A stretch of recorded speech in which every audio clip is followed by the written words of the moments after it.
Number 1 जो मैं करा रही हूँ ये सेम कॉपी होगा सेकंड में, ये सेम कॉपी होगा आगे वाले क्वेश्चंस में भी, सेम क्वेश्चन। तो क्वेश्चन नंबर 1 को समझना बहुत ज्यादा जरूरी है। You have to understand question number 1 and it will be very important. और 8.2 एक्सरसाइज मैक्सिमम, एक बार पॉज करो। हमारे पास सबसे पहला जो क्वेश्चन है उसमें बोला है ABCD is a parallelogram. So I'm drawing the figure here बेटा, ध्यान से देखेंगे सभी। क्वाड्रिलेटरल है, ABCD is a quadrilateral. Thank you बेटा। और PQRS are the midpoint, तो P Q R and S they are the midpoints. ABCD एक क्वाड्रिलेटरल है और AB साइड का मिडपॉइंट है P, BC का Q, DC का R एंड AD का S, ये मिडपॉइंट्स है। आगे हमें क्वेश्चन कह रहा है कि D is a diagonal, AC is a diagonal, diagonal बना लेते हैं। शो दैट AC डायगोनल भी हमने ज्वाइन कर लिया। शो दैट का फर्स्ट पॉइंट क्या कह रहा है, show that SR parallel to AC। तो पहले ज्वाइन कर देते हैं बेटा, इसको ध्यान से देखो। पहले गिवन लिखते हैं। गिवन में अगर हम ध्यान से लिखेंगे तो हमें लिखना होगा ABCD इज अ क्वाड्रिलेटरल, बोलो। लास्ट में वो बच्चे टेस्ट देंगे जो कल एब्सेंट थे टिश्यू का। PQRS, ठीक है। आज तबीयत ठीक है बेटा? नहीं मैम, तबीयत थोड़ी खराब है। नहीं, मैं तो दीपांशी को बोल रही हूँ। तुम तो सो गए थे ना?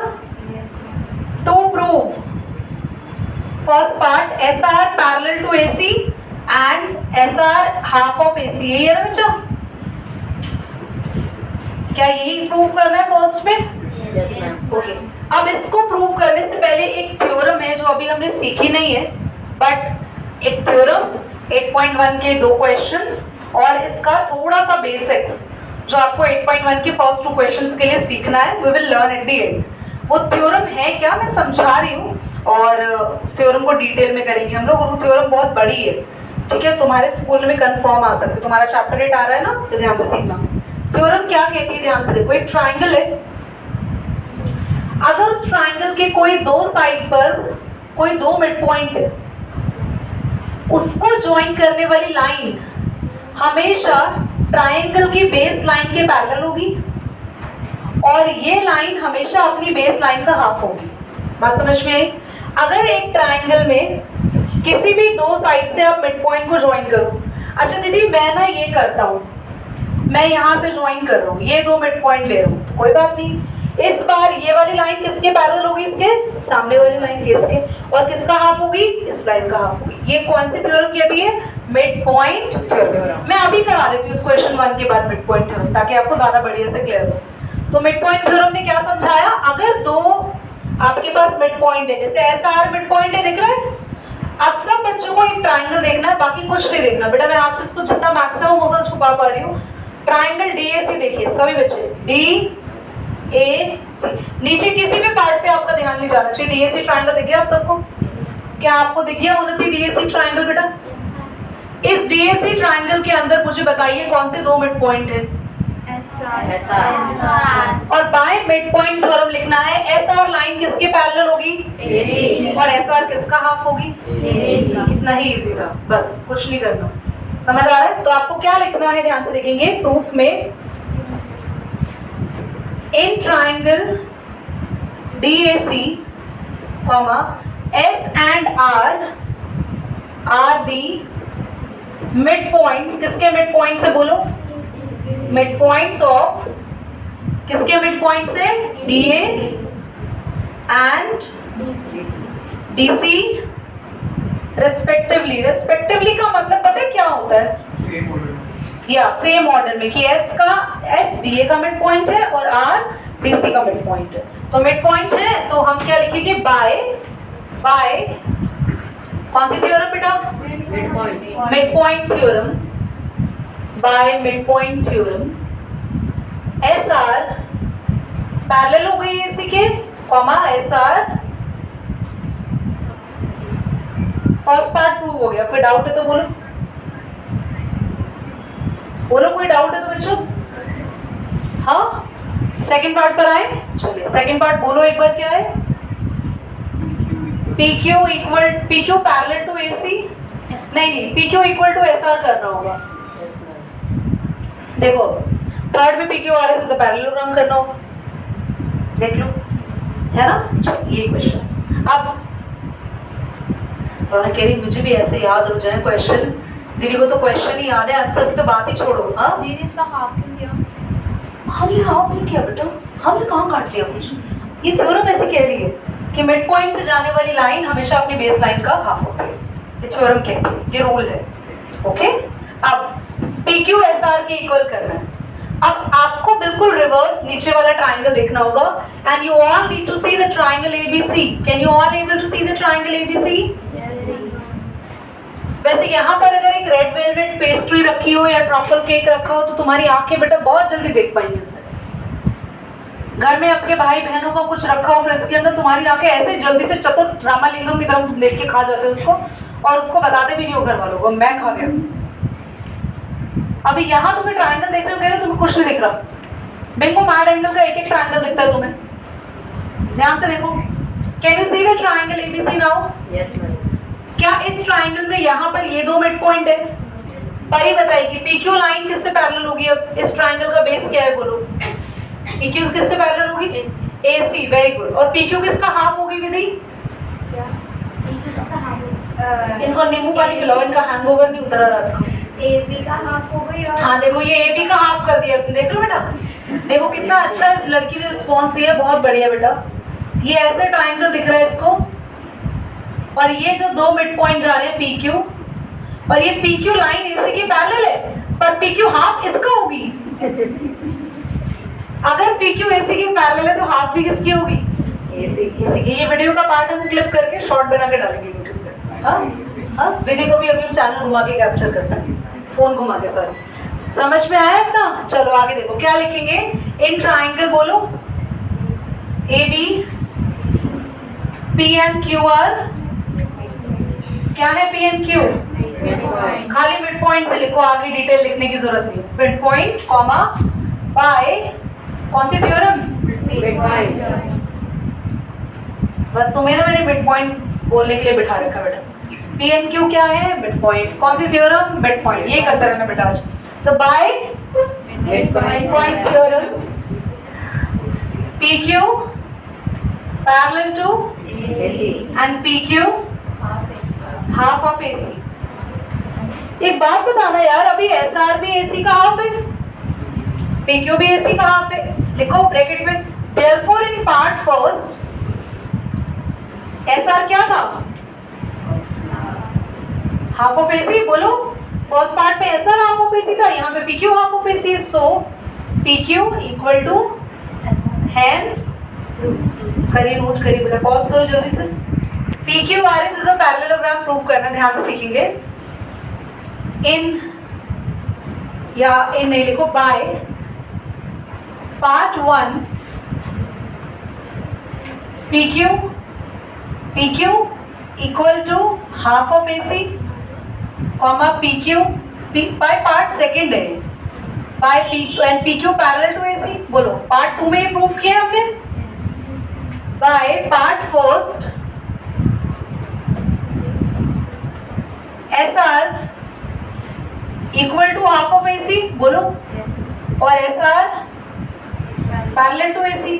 तो एक बात बताना, अगर PQ भी हाफ ऑफ AC के इक्वल है, SR भी हाफ ऑफ AC के इक्वल है, therefore PQ equal to SR comma PQ parallel to SR also. देखो अगर ये दोनों सेम ही चीज के इक्वल आ रहे हैं तो ये दोनों आपस में इक्वल हुए, और ये दोनों अगर एक जैसी लाइन के पैरेलल हैं तो ये आपस में भी पैरेलल हुए। बोलो सो PQ SR इक्वल है, PQ SR पैरेलल है, तो अगर किसी भी फिगर में दो ऑपोजिट साइड्स अगर इक्वल हो जाती है और पैरेलल हो जाती है, हेंस PQ RS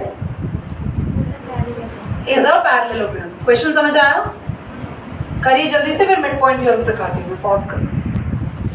स्टेटमेंट में आपको ऑलरेडी लिखवा चुकी हूँ, मिड पॉइंट थ्योरम ध्यान से सीखेंगे।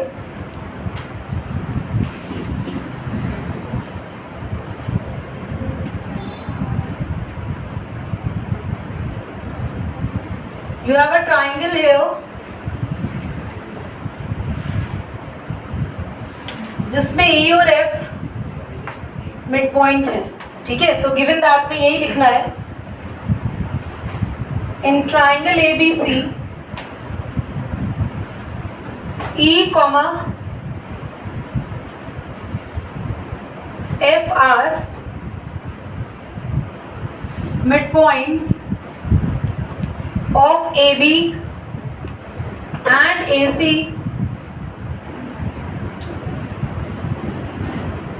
respectively। बेटा ABC ट्राइंगल के अंदर कौन से दो मिड, अच्छा pen down everyone, just look upon the board, nobody will allow to write anything and nobody will allow to look here and there, just concentrate here on the board। E and F are the midpoints, E is the midpoint of AB and F is the midpoint of AC, is that clear? चलो construction यहाँ पे करने वाले हैं, उसको ध्यान से देखिएगा बच्चा। कंस्ट्रक्शन कुछ ऐसे होगा, यहाँ पे यहाँ से एक लाइन जाएगी, ये जो पॉइंट है ये D है, is that clear? और कंस्ट्रक्शन में हम क्या लिख रहे हैं कि extend F and C such that they meet at D। ये D पॉइंट पे मीट कर रहे हैं। D पॉइंट पर मिलने के बाद हम यहाँ पे बाय कंस्ट्रक्शन DC लाइन को पैरेलल कर रहे हैं EB लाइन के, and DC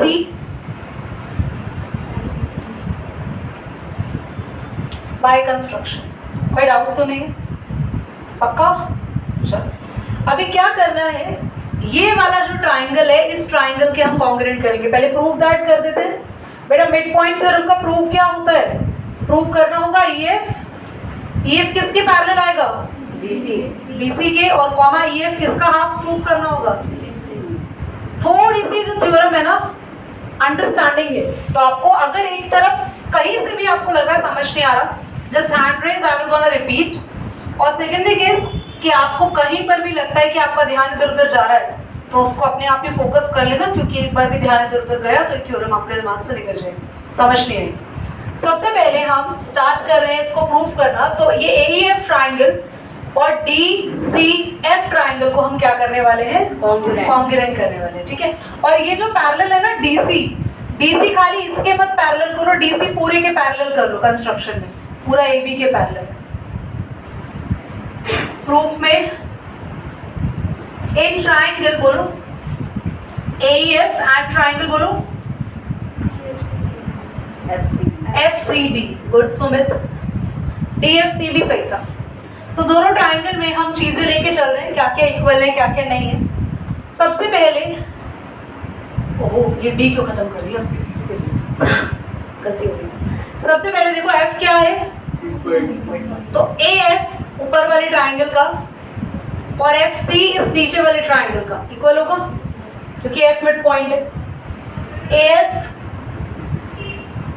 equal to FC, F is the mid point.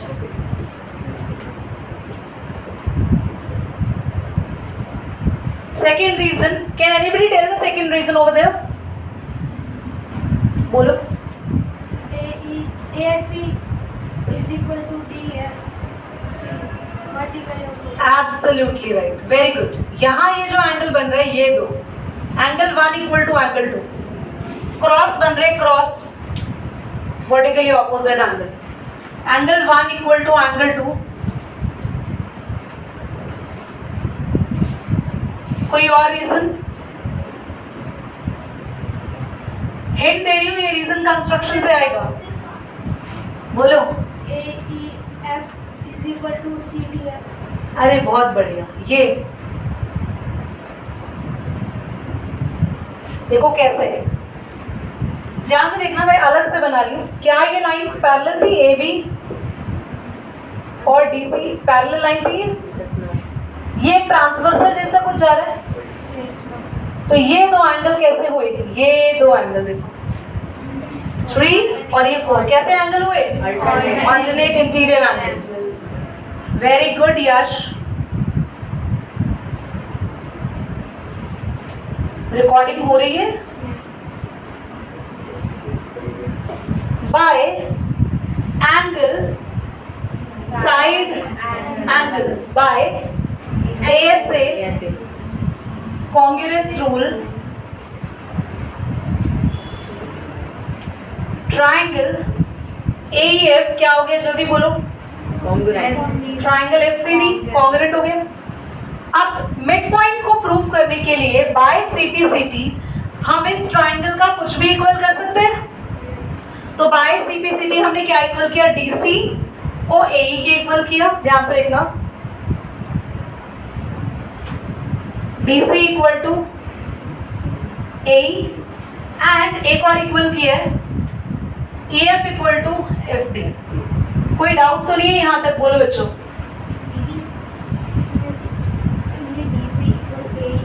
DC और AE इक्वल कर रहा है। EB हो अपने आप हो जाएगा। वेरी गुड बेटा, क्योंकि A मिड पॉइंट है। AE लाइन पहले से ही किसके इक्वल है? जल्दी बोलो, ध्यान से देखना सभी। प्राची प्लीज बोर्ड पे देखो। E क्या है पहले से ही? जल्दी ध्यान दो सभी। E पहले से ही क्या है? Mid point. तो AE लाइन पहले से ही किसके इक्वल है? DC आपने किसके इक्वल करी है? तो DC EB के भी इक्वल हो जाएगी, जो भी हम करने वाले हैं। Very good. Here E is the, जल्दी बोलो, मिड पॉइंट।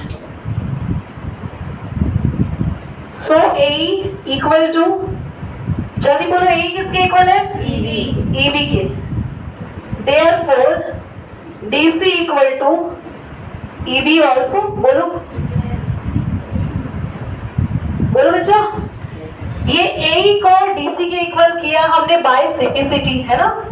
और AE पहले से ही किसके इक्वल था? जल्दी सभी का ध्यान, यहाँ आप कुछ ध्यान नहीं बेटा। AE पहले से ही किसके इक्वल था? तो DC equal to EB also. And DC parallel किसके है? जल्दी बोलो, बाय कंस्ट्रक्शन DC। ये DC लाइन पूरे AB के पैरेलल है। Hence DC parallel to EB also. देखो, अगर दो लाइन है ये पैरेलल है, तो अगर ये इस पूरी लाइन की पैरेलल है तो इसके आधे हिस्से के भी तो पैरेलल हो। पैरेलल का मतलब क्या होता है? एक दूसरे को काट नहीं रहे, वो कैंसिल नहीं कर रहे। तो अगर ये DC इस पूरी लाइन के पैरेलल है तो DC इस आधे हिस्से के भी पैरेलल हो। अब देखो ध्यान से देखना, DC EB equal DC EB parallel. तो ये फिगर क्या हो गई? ये नीचे पैरेलल हो गया। सो EDCB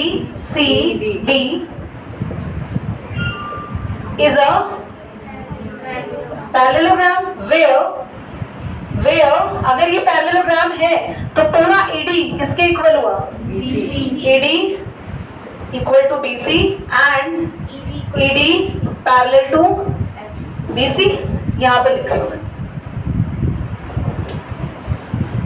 ध्यान से देखिएगा। ये फिगर पैरेललोग्राम कैसे हुई समझ में आ गया ना? क्योंकि DC को हमने किसके इक्वल कर दिया? EB के।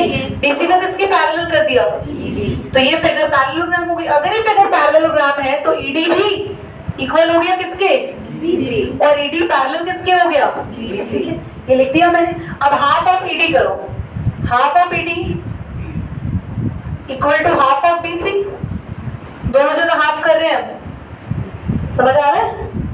And half of ED,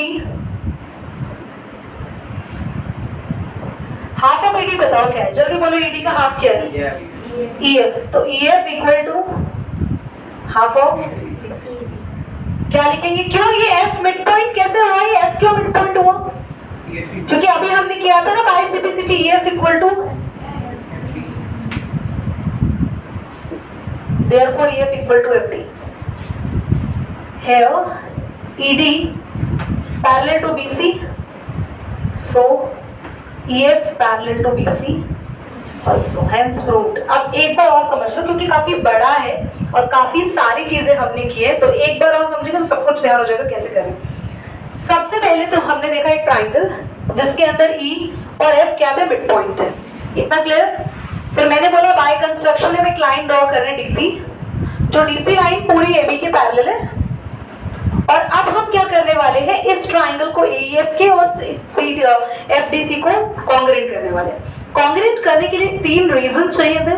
3 reason में से सबसे पहला रीजन क्या लिया था, AF FC। Second region angle 1 vertically opposite, फिर एंगल 3 ऑल्टरनेटिव। तीनों रीजन लेने के बाद हमने क्या किया, बाय सिंप्लिसिटी कह दिया कि EF किसके इक्वल है, FD, और DC किसके इक्वल है।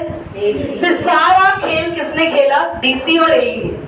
अगर DC AE के इक्वल थी और AE पहले से ही किसके इक्वल थी, तो हमने कहा DC EB के इक्वल है, और DC पहले से ही पैरेलल किसके थे बाय कंस्ट्रक्शन, तो DC EB के पैरेलल भी हो गई। तो हमने देखो यहाँ पे क्या लिखा, DC EB के क्यों इक्वल हुई है, क्योंकि EB लाइन किसके इक्वल थी, AE, और DC AE के क्यों इक्वल थी, by simplicity. DC equal to AE और AE किसके इक्वल था, तो ये दोनों भी इक्वल हो गए, हमने यही करा। और DC पहले से ही किसके पैरेलल थी, पूरे तो DC EB के भी पैरेलल हुई, DC AB के पैरेलल थी, DC EB के भी पैरेलल हुई। इससे ये फिगर नीचे वाली बन गई पैरेललोग्राम। दोबारा ट्रायंगल कॉन्ग्रुएंट कर रहे हैं। ट्रायंगल कॉन्ग्रुएंट करने के बाद लिखना है DC equal to AE by simplicity. AE पहले से किसके इक्वल है, EB, तो DC EB के इक्वल और DC EB के पैरेलल है। तो फिगर क्या हो गई है, अगर ये पैरेललोग्राम है तो पूरा ED किसके इक्वल है, जल्दी देखो नीचे, और पूरा ED किसके पैरेलल है, ED का हाफ कर दिया, क्या निकल कर आ गया, EF BC के पैरेलल है। और अगर पूरा ED BC के पैरेलल है तो ED का हाफ ये BC के पैरेलल होगा। समझ आया, ये दोबारा बताओ। हाँ, ED किसके इक्वल आया, जल्दी देखो, तो हमने दोनों का हाफ किया। ED का हाफ क्या लिखा, EF BC का हाफ होगा, ये प्रूफ करना था ना, देखो ये प्रूफ हो गया। अब पूरी ED लाइन BC के पैरेलल थी। एक बात बताओ, ये पूरा पैरेलल है तो इसका हाफ भी तो इसके पैरेलल होगा, तो ये भी पैरेलल होगा इसके ऑल्सो। चलो